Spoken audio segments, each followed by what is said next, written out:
This is Brent with Lykins Motorsports, and this week's video we are continuing one of the 428 FE builds that I have going on for a customer in up north from here in the United States. And I think I left you last time with going over, we checked some bearing clearances and determined that we'd be right where we need to be after we had the bearings coated. This is a Calico coated King CR809 AM rod bearing for the FE. Calico does an excellent job for me. And I've been checking clearances here. This is just my preliminary note sheet, and I do a whole lot better job than this. After the engine is done, I type up a really nice build sheet with a bunch of notes, but this is just a preliminary build sheet. So my rod bearing clearances are, so far I've checked one journal, coming in at 0028, so exactly where I need to be. So I want to check the rest of these bearings, rod bearings, and expect that the block will be machined and fully machined and ready to roll next week. And I have the pistons on order. Got some custom Race Tech pistons coming for it.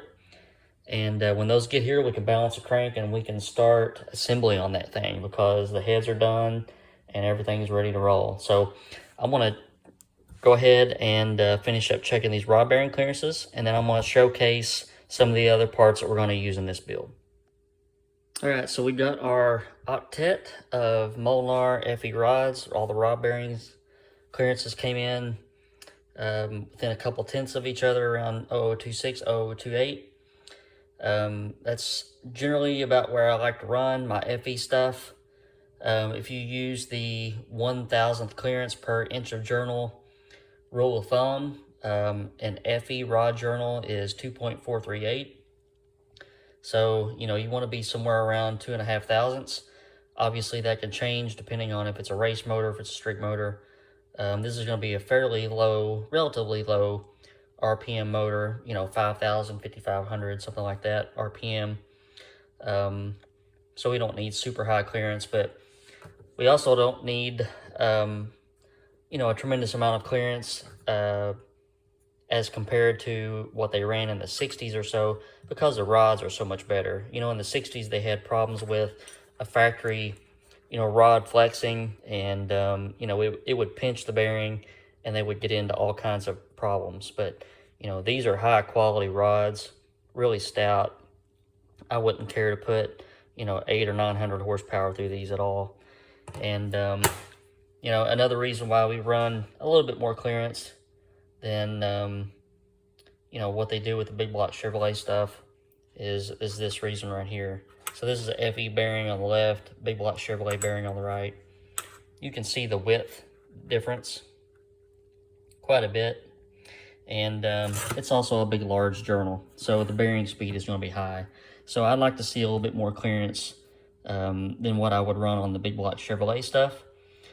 Just a little bit more oil cushion there, and that has worked out well for me in the past. So got all these checked, and I'm good. I'm happy with how they come in, and we'll be on to the next step when the pistons come in. So let's showcase some parts.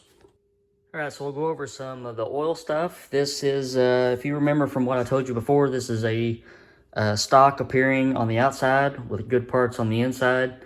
This is a basically a repop Fomoco oil pan. Steel plated bare so I can paint it. It is baffled. It will look exactly like the oil pan on a 428 in a Shelby Cobra. We're going to use the Melling B pump. This is not a high volume pump, but it's a high pressure pump. And there's the associated pickup with it, and an ARP pump shaft. Good stuff. And I think I've already shown you some camshaft stuff. It's a billet core camshaft. Of course, one of my custom hydraulic rollers, specifically designed for the C6 AE heads and the cubic inches that we're working with. These are Morel hydraulic roller lifters. These are my preference for hydraulic roller cams. These are pretty much top-notch quality in my book. So got those. On the ignition side, got a refurbished factory Ford distributor. And what we'll do is I'm going to send this out, have it recurved to my spec. I'm going to throw a Pertronics conversion in it so we can get away from the points and the condenser and all that stuff. And then we've got a steel distributor gear for this distributor. And you got to have steel for roller cams because they're billet steel core. If you try to use a bronze distributor gear or one of those silly polymer gears or whatever, you'll find that they'll last a couple thousand miles and then you'll be stuck without ignition. So steel gears on all of my stuff. This is the intake manifold. That engine, the 428 in the Cobra, came with a police interceptor intake. And I searched high and low for a 66 police interceptor. I could not find one. The ones that I did find had been chewed on pretty hard. So this is a very faithful reproduction from Blue Thunder. And it has the correct part number on it. Firing order, it's got all the correct markings. And this will make some horsepower. Very nice looking piece, brand spanking new. You'll be happy with it, Dan. And I've got a Holley carburetor ordered.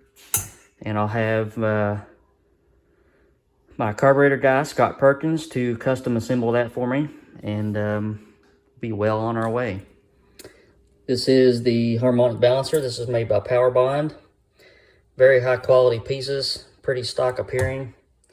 And I've got some refurbished factory pulleys and brackets to go with it.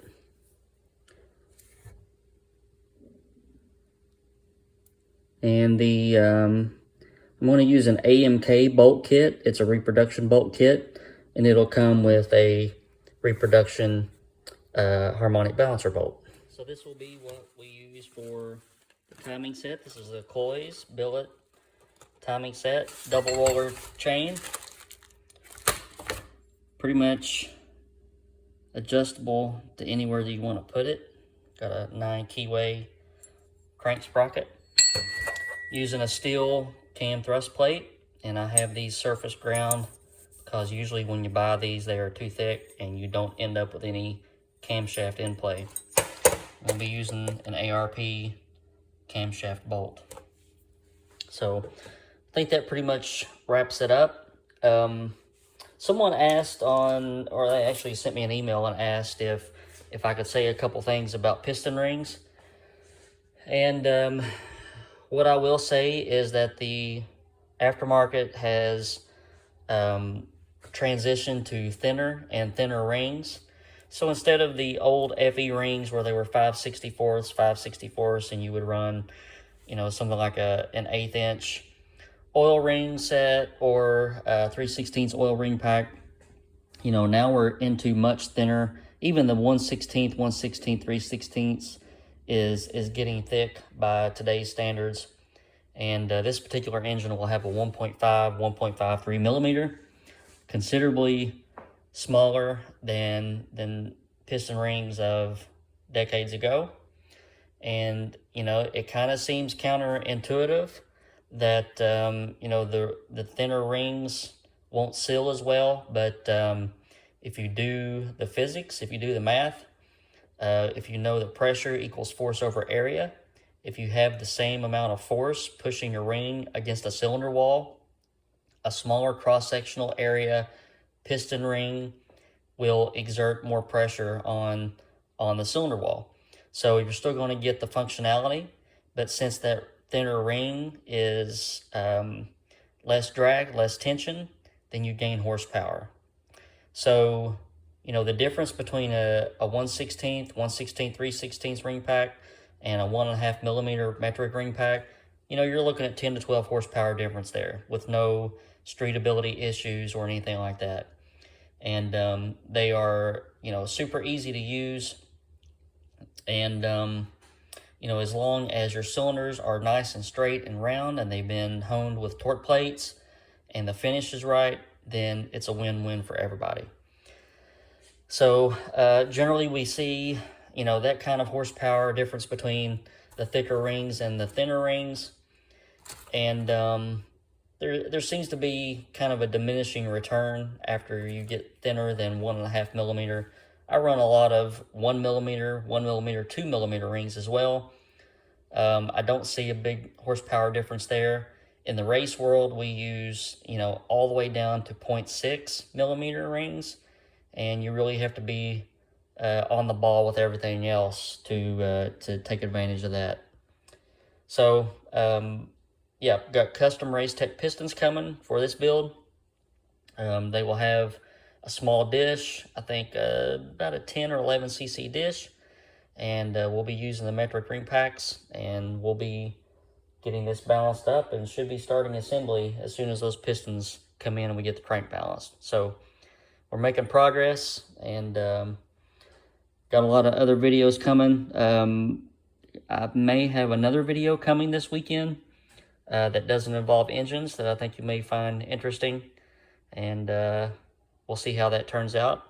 But once again, I want to thank you for subscribing, and the channel is doing excellent, and we seem to be getting a lot of help out there to the FE guys, which means a lot to me. So please keep subscribing, please keep hitting that like button, and once again, I appreciate all of y'all, and hope you have a good weekend.